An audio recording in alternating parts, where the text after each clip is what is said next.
nó chơi cái má chứ nè nó chơi dùng việc gì đâu Rồi cái chị xem cũng bài đá chèo. cái việc gì là con hả lúc chỉ cho trông nè bây giờ Đưa tôi đã hết thành kia.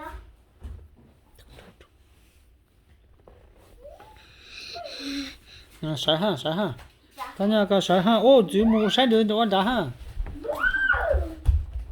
sải ha gì vậy chứ à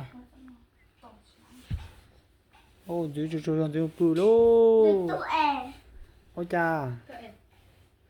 cha lên chùa cha chỉ không tụi Anh đưa chiếc thành kia thành là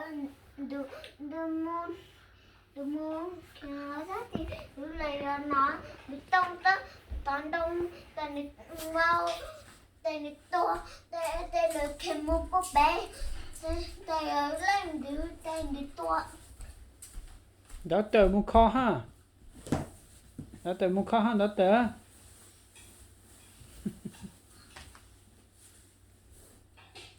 ôi đập đá luôn Á này giữ nông hả? Á này giữ nông không có đá đâu. Anh giữ qua máu không? chị phải ôi cha chỉ cả cho kho á ok Tao.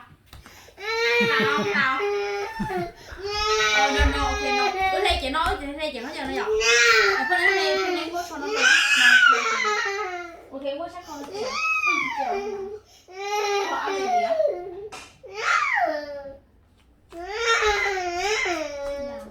nhớ có má chuyện gì